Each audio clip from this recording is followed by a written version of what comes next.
in a way, it's always special to play in your hometown because you've, you know, I've spent the last 3 days trying to dig up old friends that I haven't seen for 100 years and to see if they want to come and see the shows. It's going to be special because you're playing to people that you grew up with, and plus that, you know, there seem to be so many people coming from all types of corners of the world to come and see the show.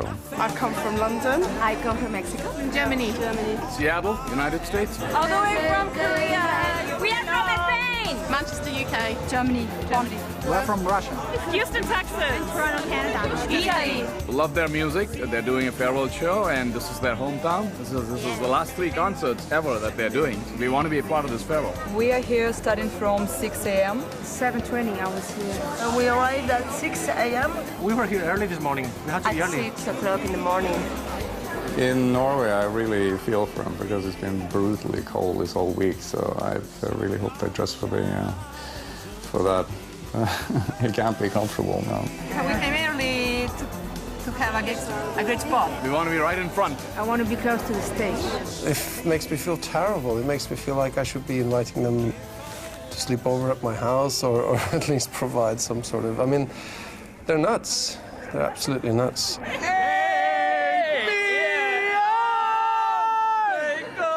Take me on.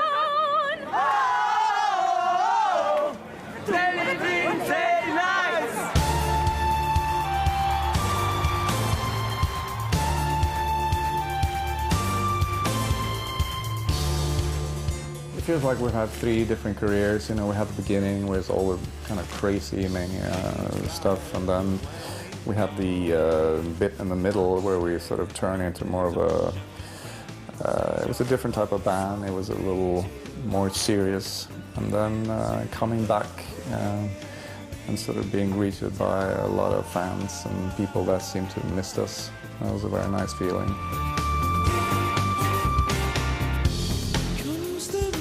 One of the great things for me about this second run and getting the kind of I wouldn't say accolades, but getting respect from my peers, sort of reappraisal of the band, all that stuff has to me been quite meaningful, and I think I've also managed to really enjoy myself. And certain parts of this farewell tour, I've been able to take something also from the audience, and I think that's really vital.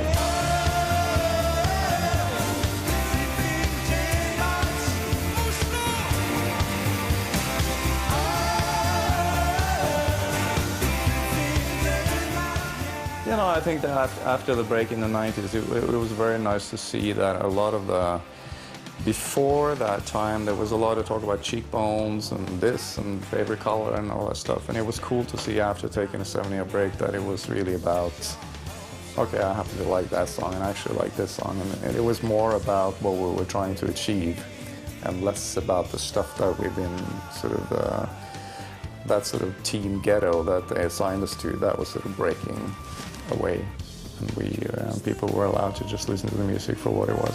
When I was in India, when very little Western music, I even made it to India, and they would take on me, and then the album Hunting High and Low pretty much changed the way I thought about Western music. I can't say that it's not somehow an ego boost to be told that what we did was important to people. That is the ultimate compliment, I guess. This is the motto of our love for a-ha. Yes. You made the soundtrack of our lives. I think they have been part of my personal history. I mean, we belong to each other. It means everything. They're great. I'm hunting high and low, and now she's telling me. There were like a couple of years where people were like pretty much camping outside your doorstep. So every day, you know, you would sort of see them, and if you want to pop over for buy some milk, you think like, oh, do I want to do that? I want to spend half an hour on the talking, or you know, you like sneak and see if there's anybody there. They're all super nice people, but it got a little bit too much, you know. And it's kind of fun to see them now because I know now they're of course much more. They're on a totally different type of place, and we can totally laugh about it. I feel like there's a deeper connection now, and some of the same people who were there in the beginning. The only difference is that they drive flashy cars than we do. This is 2 generations of AHA fans. This is Anaïs, the mom, and this is Denise, the daughter from Spain. And they've been to 15 concerts of AHA together. And she's only 15 years old. Since she was a baby, she's been listening to AHA.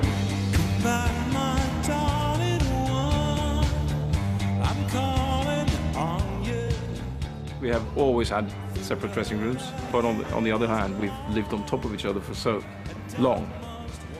It's never been an issue. We've always been fortunate to be on a level where that's not an issue, you know, sort of success-wise. Generally, I don't really get nervous as such. I used to, but I don't anymore. I'm nervous to not give it what I can give it, you know. Just want to make sure I leave everything on the field. You know, you just hang there and wait,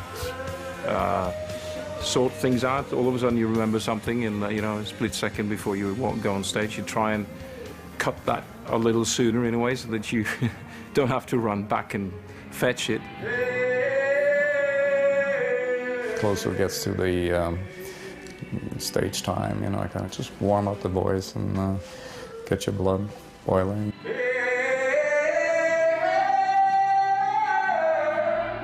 That was Paul, I believe. Yeah, that's Paul. In the earlier part of the tour, we had like a little sort of temple union where we just spent some time together, which is a very good thing to do. Yeah, I mean, normally we have a half hour before the show where we sort of play some instruments and faff around. But as you settle in, the need for it in a way is not so pressing, and then it falls behind, and you forget about it. But a tour goes in waves, so I think we could have been better at keeping up on the tempo moment. We're supposed to be rehearsing this this tribute song for tomorrow. Thank you, Cleo. And no one's taken a step towards rehearsal today, so I've just been kind of reminding everyone by playing it really loud, you know, through the walls. Come on, guys.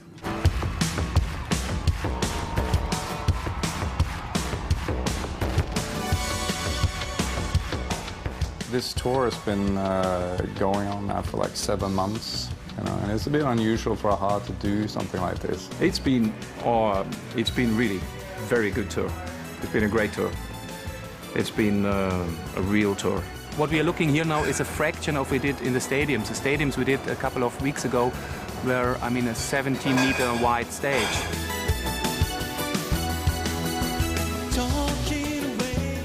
In a way, this is a little bit more showbiz than we normally have done in the past, in a way, announcing this book tour and stuff like that. My ambition for this was that Morten should feel that he was part of creating it, not just part of something that someone else was doing. I hope that's achieved. When I looked at him today, when I looked at him last night, I felt there was a genuine connection with the audience. I felt that he was proud to be there.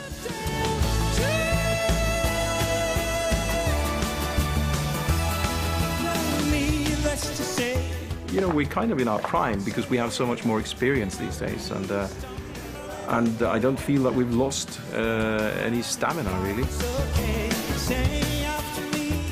I think the show is an overall, it's a great success, and I think the crowd loves the show and loves the band. I'm a little bit afraid of how I would feel in a couple of hours, because after 11 years, I don't know, really. I'm now going to everybody in the crew and just say goodbye, because it could be that I'm really, I don't know, sad, and I don't know.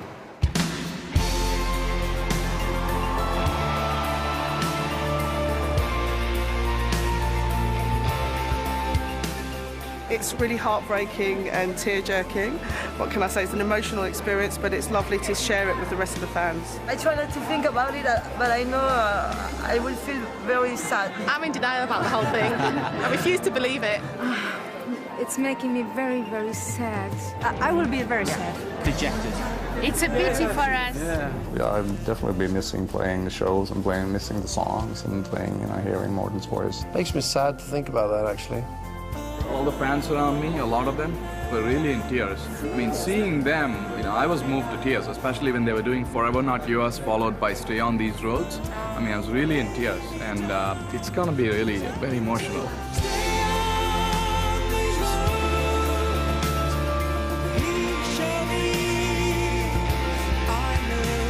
I was just looking on the audience today, and I was realizing how many of the faces that I've seen before. And we've had an incredibly loyal following, and I can't really speculate to why, except, I take it as a compliment that we've meant something to some people, and they give us the time of day, and it's much appreciated. We love you!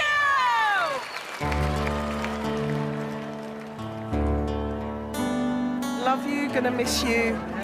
I will love them forever. I wish that we consider. Please don't stop. A part of our life is finished now, and we can finally start another one. It's going to be a new beginning because, as they said, they're retiring as a band, not as individuals. So we're going to follow them as individuals. Thank you for these 25 years. Merci, merci beaucoup. Yeah, thank you so much. We love your music so much. Thank you. And I know how to hide all my sorrow and pain. I'll do my crying in the rain. It feels wholesome. It feels, I think, victorious, really. It's been a really packed year. I'm 51 now, and it's fun to be able to, to meet that in much the same way that I did when I was 25, and see that it's kind of there. There's not much that has fallen off, I suppose. Never take away my misery. I think everything that we've done individually, everything we will do individually, will be a testament to the magical chemistry that was there at some point. I think we tried to keep that for as long as we could, and I think to end it this way leaves you with everything's going to be bittersweet, but I'm really proud that we've managed to walk off a stage as relevant and as celebrated as we are now, and making the music that we've made.